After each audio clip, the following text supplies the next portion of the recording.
بسم الله الرحمن الرحیم۔ السلام علیکم ورحمۃ اللہ وبرکاتہ۔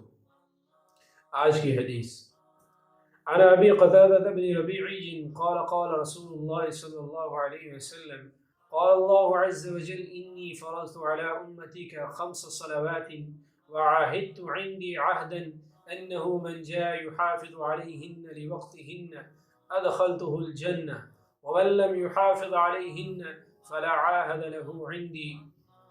حضرت ابو قتادہ رضی اللہ تعالی عنہ سے روایت ہے کہ رسول اللہ صلی اللہ علیہ وسلم حدیث قدسی سے اپنے رب کا ارشاد نقل فرماتے ہیں کہ اللہ تعالیٰ نے فرمایا کہ میں نے اپنی آپ کی امت پر 5 نمازیں فرض کی ہیں اور اس بات کی ذمہ داری لی ہے کہ جو شخص اس حال میں آئے گا کہ ان 5 نمازوں کو ان کے وقت پر ادا کرنے کا اہتمام کرے گا تو میں اس کو ضرور جنت میں داخل کروں گا، اور جو شخص ان نمازوں کا اہتمام نہیں کرے گا تو مجھ پر اس کی کوئی ذمہ داری نہیں، چاہے میں اسے معاف کر دوں چاہے اسے عذاب دے دوں۔